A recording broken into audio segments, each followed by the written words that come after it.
Tahukah kamu ini 7 makhluk ciptaan Allah yang tidak hancur pada saat kiamat? 1. Arsy. Dalam tradisi Islam merujuk pada singgasana Allah yang disebutkan beberapa kali dalam Al-Quran dan hadis-hadis Nabi. Arsy adalah salah satu ciptaan Allah Subhanahu wa Ta'ala yang sangat agung dan ia memiliki kedudukan yang sangat istimewa dalam ajaran Islam. Berikut adalah penjelasan lebih mendalam mengenai arsy. Secara harfiah, arsy berarti singgasana atau tahta dalam bahasa Arab. Dalam konteks Islam, arsy adalah singgasana Allah yang melambangkan kekuasaan dan kebesarannya atas seluruh alam semesta. Arsy dalam Al-Quran. Al-Quran beberapa kali menyebutkan tentang arsy, baik sebagai simbol kekuasaan Allah Subhanahu wa Ta'ala maupun dalam konteks penciptaan dan pengaturan alam semesta. Berikut adalah beberapa ayat yang relevan. 1. Arsy sebagai singgasana Allah yang agung, Tuhan yang Maha Pemurah bersemayam di atas arsy. Quran Surat Taha 5. 2. Arsy sebagai bagian dari penciptaan Allah dan dialah yang menciptakan langit dan bumi dalam 6 masa dan singgasananya dalam kurung arsy berada di atas air. Quran Surat Hud 7. 3. Arsy yang diangkat oleh para malaikat dan para malaikat berada di penjuru-penjuru langit dan pada hari itu 8 malaikat menjunjung arsy Tuhanmu di atas kepala mereka. Quran Surat Al-Haqqah 17. Arsy dikelilingi oleh malaikat-malaikat yang bertugas khusus untuk menjaganya dan bertasbih memuji Allah Subhanahu wa Ta'ala. Dalam Al-Quran disebutkan bahwa ada 8 malaikat yang akan mengangkat arsy pada hari kiamat. Quran Surat Al-Haqqah 17. Malaikat-malaikat ini digambarkan sebagai makhluk yang sangat kuat dan agung. Arsy adalah simbol keagungan, kekuasaan, dan kemuliaan Allah Subhanahu wa Ta'ala yang melampaui batas pemahaman manusia. Dalam Islam, keyakinan terhadap arsy mengajarkan umat untuk menyadari betapa kecilnya manusia di hadapan kebesaran Allah Subhanahu wa Ta'ala dan betapa maha kuasanya Allah Subhanahu wa Ta'ala dalam menciptakan dan mengatur alam semesta. Arsy mengingatkan umat Islam akan pentingnya berserah diri kepada Allah Subhanahu wa Ta'ala yang menguasai segala sesuatu. 2. Kursi Allah. Kursi Allah adalah salah satu ciptaan Allah yang disebutkan dalam Al-Quran, tepatnya dalam ayat kursi Quran Surat Al-Baqarah 255. Kursi Allah adalah simbol kekuasaan dan kebesaran Allah yang tidak terbatas. Berikut adalah penjelasan lebih lanjut mengenai kursi Allah. Kursi Allah dalam Al-Quran ayat yang secara eksplisit menyebutkan kursi Allah adalah ayat kursi, yaitu kursinya meliputi langit dan bumi, dan dia tidak merasa berat memelihara keduanya. Dan dia maha tinggi lagi maha besar. Al-Baqarah 255 dalam ayat ini, kursinya meliputi langit dan bumi menggambarkan betapa luas dan agungnya kursi Allah sebagai simbol dari kekuasaan dan kendalinya atas seluruh ciptaan. Para ulama menjelaskan bahwa makna kursi Allah bukan berarti Allah membutuhkan tempat duduk atau serupa dengan makhluknya. Konsep kursi dalam Islam harus dipahami sesuai dengan prinsip tauhid bahwa Allah tidak menyerupai makhluknya. Quran Surat Asy-Syura 11. Beberapa ulama memberikan pandangan berikut. 1. Imam Al-Qurtubi, kursi adalah simbol kekuasaan dan kebesaran Allah Subhanahu wa Ta'ala. 2. Ibnu Katsir, kursi adalah tempat kedua kaki Allah sebagaimana dinyatakan dalam riwayat tertentu. Namun hal ini harus dipahami dalam kerangka yang sesuai dengan keagungan Allah tanpa menyerupai makhluknya. Ungkapan bahwa kursinya meliputi langit dan bumi menunjukkan bahwa kekuasaan Allah mencakup segala sesuatu. Tidak ada satupun makhluk baik di langit maupun di bumi yang berada di luar kendalinya. Ayat kursi adalah salah satu ayat yang memiliki kedudukan tinggi dalam Al-Quran. Rasulullah menyebutnya sebagai ayat yang paling agung karena menggambarkan keesaan, kebesaran, dan kekuasaan Allah secara sempurna.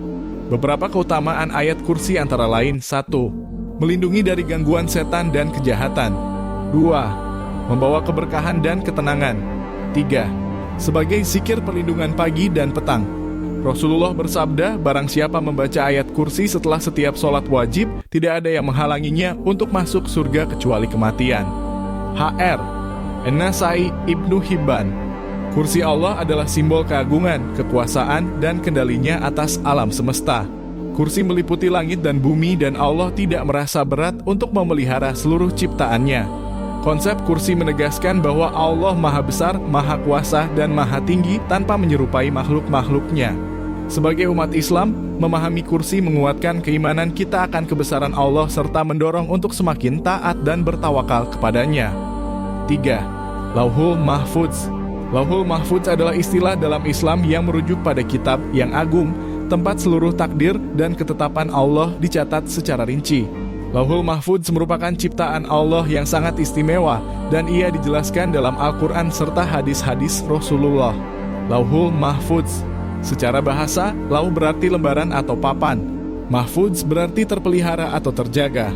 Lauhul Mahfudz dapat diartikan sebagai lembaran yang terjaga dan tidak dapat diubah atau diganggu oleh siapapun, termasuk jin dan setan. Lauhul Mahfudz adalah kitab tempat Allah mencatat segala sesuatu yang telah, sedang, dan akan terjadi di alam semesta. Lauhul Mahfudz dalam Al-Quran. Beberapa ayat dalam Al-Quran yang menyebutkan Lauhul Mahfudz atau mengisyaratkan keberadaannya. Quran Surat Al-Buruj 22. Bahkan yang didustakan itu adalah Al-Quran yang mulia yang tersimpan dalam Lauhul Mahfudz. Ayat ini menunjukkan bahwa Al-Quran sebagai kalam Allah telah dicatat di dalam Lauhul Mahfudz. Quran Surat Al-An'am 59. Tidak ada selai daun pun yang gugur melainkan Dia mengetahuinya, dan tidak jatuh sebiji-bijian pun dalam kegelapan bumi, dan tidak sesuatu yang basah atau yang kering melainkan tertulis dalam kitab yang nyata Lauhul Mahfudz. Keimanan terhadap Lauhul Mahfudz mengandung banyak pelajaran bagi umat Islam, antara lain: 1. Meningkatkan tawakal. 2. Menumbuhkan rasa tenang. 3. Mendorong untuk berusaha dan berdoa. 4. Menghindari sifat sombong dan putus asa. Lauhul Mahfudz adalah kitab agung ciptaan Allah Subhanahu wa Ta'ala yang berisi seluruh catatan takdir dan pengetahuan Allah atas alam semesta. Keberadaan Lauhul Mahfudz menunjukkan kekuasaan, kebijaksanaan, dan ilmu Allah yang tidak terbatas. Keimanan kepada Lauhul Mahfudz memberikan pelajaran penting untuk senantiasa berserah diri, berusaha, dan menjaga keyakinan bahwa segala sesuatu berada dalam kendali Allah Subhanahu wa Ta'ala. 4. Kalam atau pena. Kalam atau pena memiliki makna dalam Islam dalam kaitannya dengan ilmu pengetahuan, takdir, dan wahyu. Dalam tradisi Islam, kalam tidak hanya merujuk pada alat tulis biasa, tetapi juga sebagai simbol kebijaksanaan dan alat untuk mencatat ilmu serta takdir yang telah ditetapkan Allah. Kalam dalam Al-Quran. Kalam disebut secara dalam beberapa ayat Al-Quran, salah satunya dalam surah Al-Qalam 68:1, di mana Allah berfirman, Nun, demi pena dan apa yang mereka tulis. Quran Surat Al-Qalam 1. Ayat ini menunjukkan keagungan pena atau kalam dan pentingnya tulisan, baik dalam menyebarkan ilmu maupun mencatat takdir. Kalam di sini bisa bermakna pena sebagai alat fisik maupun simbol dari kemampuan manusia untuk menulis dan mentransfer ilmu. Dalam hadis, kalam disebut sebagai salah satu ciptaan pertama Allah. Dari kalam inilah takdir seluruh makhluk dicatat. Sesungguhnya yang pertama kali Allah ciptakan adalah pena. Lalu Dia berfirman kepadanya, tulislah. Pena itu bertanya, wahai Rabbku, apa yang harus aku tulis? Allah berfirman, tulislah takdir segala sesuatu sampai hari kiamat. HR Abu Dawud dan Tirmidzi.